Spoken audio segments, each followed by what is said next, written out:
Hello नमस्कार सत श्री अकाल अस्सलाम वालेकुम। कैसे हैं जनाब? तो साहब बांग्लादेश से एक और चटपटी खबर आ रही है। चटपटी खबर यह है कि वहां के एक रॉक स्टार, हार्ड रॉक बजाने वाले, गिटार बजाने वाले एक कलाकार हैं, गायक हैं जेम्स। ये जेम्स वो शख्स हैं जिन्होंने बांग्लादेश में हार्ड रॉक को फेमस किया था और भारत में भी इन्होंने बॉलीवुड के लिए कुछ गाने गाए हैं। वो नहीं है भीगी भीगी आंखों में कैसी नमी है, अच्छा गाते हैं। तो साहब इनका फरीदपुर में ढाका से लगभग 100-125 किलोमीटर दूर इनका भाइयों कॉन्सर्ट हो रहा था। कोई वहां पर स्कूल है, उसकी 185th एनिवर्सरी के लिए। अच्छा, ढाका के अलावा भी बांग्लादेश में शहर हैं, मुझे पता नहीं था। तो साहब ये अपना बैंजो वेंजो, अपना ऑर्केस्ट्रा जनाब तैयार कर रहे थे। Check mic check mic check mic. इतने में भाइयों को, वहां पे जमात के भाइयों को ये चीज पसंद नहीं आई। उन्होंने कहा भैया बांग्लादेश में अब हार्ड रॉक और गिटार नहीं बजेगा, हाँ मुजरे मुजरे के लिए हारमोनियम और तबला बबला बज सकता है। तो साहब उन्होंने आकर स्कूल घेर लिया और कहा हमें अंदर घुसना है। स्कूल के प्रशासन ने उनको मना करा, वो नहीं माने।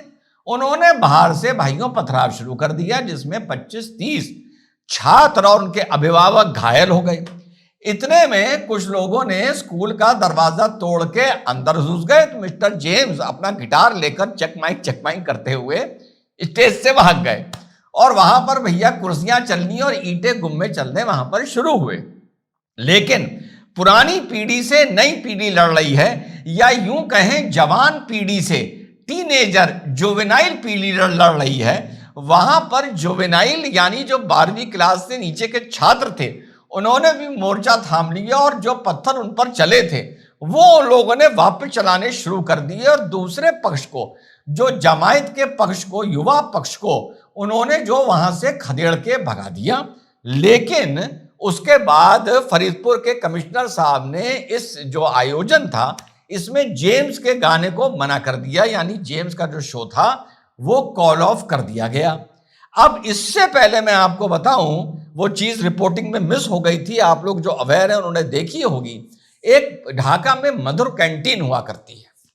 तो मधुर कैंटीन का इतिहास बहुत पुराना है और 1947-48 के बाद जब ईस्ट पाकिस्तान था तब यहां पर एक लैंग्वेज एजिटेशन हुआ था, या भाषा आंदोलन जिसको बोला जाता है, जहां पर यह हुआ था कि हमारे ऊपर, बड़ी टिपिकल बात है, देखिए हमारे ऊपर क्या कल्चर होगा उस जमाने का कि हमारे ऊपर उर्दू नहीं थोपी जा सकती।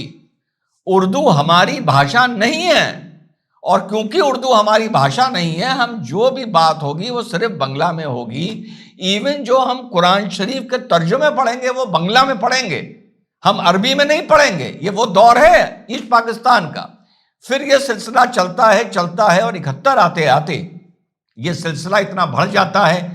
फिर चुनाव होते हैं, चुनाव में जबरदस्त जीत होती है ईस्ट पाकिस्तान की पार्टी की, अवामी लीग जो एंड जो और जुड़ी हुई पार्टीज थी।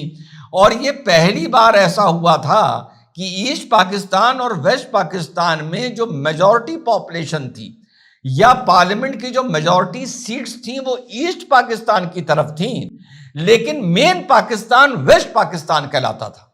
समझ रहे हैं आप? तो साहब वहां पर फिर ये एक सिलसिला शुरू होता है। फिर वहां पे मारपीट शुरू होती है। फिर वहां पे पाकिस्तान की पंजाबी आर्मी पहुंच जाती है। वो बंगालियों को उसी लैंग्वेज, उसी कल्चर के नाम पर मारती है, मुसलमानों को भी मारती है और बहाना पाके वहां पे रहते हुए हिंदुओं को भी मारती है, जो वहां पर उस टाइम करीबन 24% हुआ करते थे। कुछ आंकड़े बताते हैं उस जमाने के कि लाखों लोग मार दिए थे, लाखों लोग।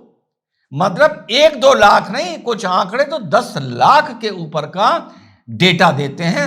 और ढाका यूनिवर्सिटी के, इसका क्योंकि मैंने पढ़ा है और कई सोर्सेज से पढ़ा है, ढाका यूनिवर्सिटी के लगभग हर कमरे में बलात्कार हो रहा था, चाहे दिन हो और चाहे रात हो।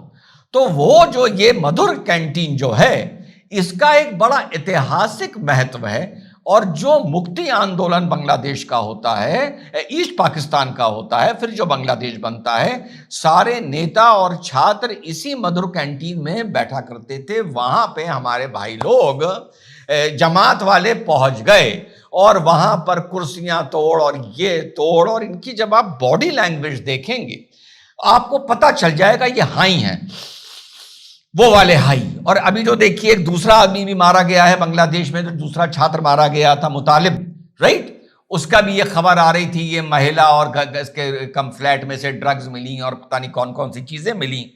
तो ये सब ऐसे ही हैं, पता नहीं अंदर कितने हाई घूम रहे हैं।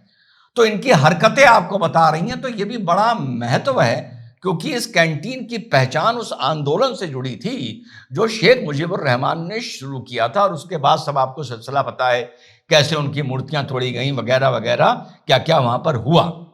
अब देखना यह है साथियों कि जो रहमान आया है, तारिक रहमान, ये इन चीजों को, ये मैंने पहले भी बोला था, किस हद तक कंट्रोल कर पाता है। क्योंकि ये बात तय है कि ये जो बंदा आया है, इसको आप यूनुस ना समझिए। ये शुरू में, मैं बता दूं, पहले भी बताया था, ये शुरू में हर बात पॉलिटिकली करेक्ट बोलेगा, क्योंकि इसको बांग्लादेश में एक लंबी पारी खेलनी है और अंतरराष्ट्रीय नजरिए से इसको एक स्टेट्समैन बनकर सामने उभर कर आना है। तो इसलिए ये कोई भी ऐसी गलती नहीं करेगा जहां दुनिया की किसी भी एनालिस्ट या एक्सपर्ट की ये नजर में चढ़े। पहले ये अपने को, ध्यान रखिए, पहले ये अपने को कंसोलिडेट करेगा। कहो थोड़े दिन बाद इंडिया के पक्ष में भी एक बयान आ जाए, चाइना के भी पक्ष में आ जाए, सबके पक्ष में, पहले ये अपने को कंसोलिडेट करेगा 2026 तक। उसके बाद ये बंदा अपना रंग दिखाना शुरू करेगा। लेकिन ये बात तय है कि जब इसको लात मार के यहां से भगाया जाएगा, तो फिर शेख हसीना के बेटे की एंट्री बांग्लादेश में एक दिन, जिंदगी रहे उम्र रहे, हमें आपको साथियों देखने को मिलेगी। तो अब ये सिस्टमैटिकली अपने को एज ए स्टेट्समैन प्लेस करेगा। आवामी लीग को सिस्टमैटिक तरीके से धीरे धीरे ये खत्म करेगा। टेक्निकली स्पीकिंग, जो मुझे लग रहा है, ये नहीं चाहेगा कि शेख हसीना, एक आउट ऑफ बॉक्स एक सजेशन दे रहा हूं, उसको फूड फॉर थॉट दे रहा हूं, कि शेख हसीना बांग्लादेश आए, भले बांग्लादेश आके वो जेल में जाए, क्योंकि इसको ये पता है कि शेख हसीना को फांसी देने की स्थिति में नहीं होगा। क्यों नहीं होगा? क्योंकि उसको एक नया बांग्लादेश बनाना है, एक स्टेट्समैन बन के उभरना है। तो शेख हसीना इसके लिए भारत में ज्यादा बेटर है इसके पॉइंट ऑफ व्यू से, समझिएगा, या बांग्लादेश की किसी जेल में ज्यादा बेटर है इसके पॉइंट ऑफ व्यू से, वो भी देखना है। आधी अधूरी डिमांड रखेगा शेख हसीना की, ताकि कहने को हो शेख हसीना को वापस मांगा जा रहा है, लेकिन इतनी जबरदस्त भी नहीं रखेगा कि शेख हसीना वापस जाए, या भारत संबंधों के चलते शेख हसीना को किसी और देश, यूरोपियन कंट्री भेजे। बहुत ही इंटरेस्टिंग अनफोल्डिंग होने जा रही है बांग्लादेश की स्थिति की। लेकिन भारत के लिए मैं बता दूं कि आने वाला वक्त, चाहे पाकिस्तान हो, पाकिस्तान भी बता रहा हूं, कभी वीडियो बनाऊंगा इसको बताऊंगा कि क्यों बता रहा हूं पाकिस्तान हो, चाहे चाइना हो, चाहे बांग्लादेश हो, आने वाली डिप्लोमेसी और जियोपॉलिटिक्स भारत के लिए बहुत टाइट रोप साबित होने जा रही है। देखते हैं भारत इस चीज को कैसे हैंडल करता है या इससे कैसे उभरता है। जय हिंद, वंदे मातरम, खुदा हाफिज।